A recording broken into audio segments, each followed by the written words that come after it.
En vérité, je vous le dis, le Fils ne peut rien faire de lui-même. Il ne fait que ce qu'il voit faire au Père. Et tout ce que le Père fait, le Fils aussi le fait pareillement. Jean 5, 19. L'impératif de Dieu à Moïse concernant le tabernacle, regarde et fais d'après le modèle qui t'est montré sur la montagne, Exode 25, 40, demeure toujours. Et s'il en était ainsi pour l'ombre des choses célestes, combien plus le sera-t-il pour l'Église, la maison spirituelle de Dieu.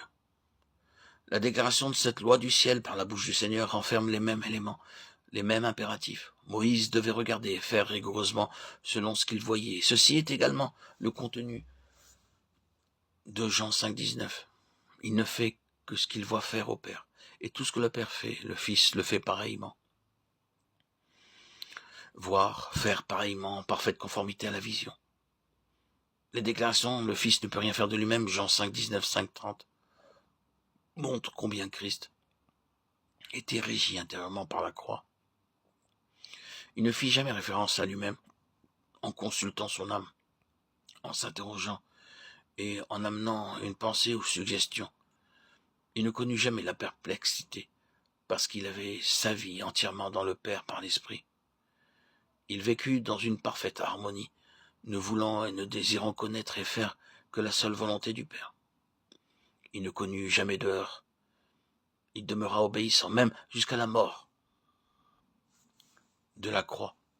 Christ vécut entièrement crucifié à toute autre pensée ou volonté que celle de Dieu.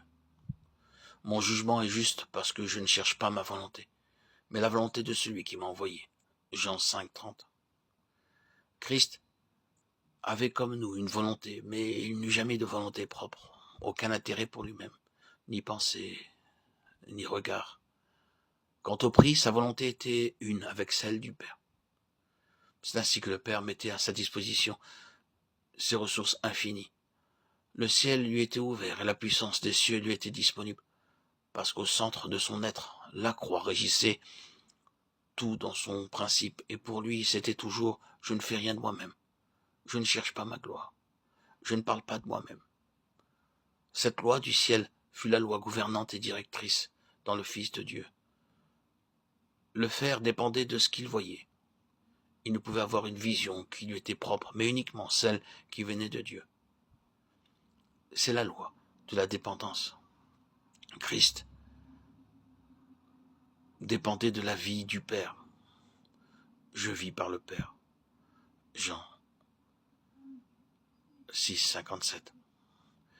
Il était continuellement ajusté, centré par cette vie, et par elle s'assurer des pensées, des besoins et des intentions du Père, car pour lui l'œuvre du Père demandait la connaissance, l'accomplissement de sa volonté par laquelle il était venu dans ce monde. Jean 4, 34, Jean 6, 38.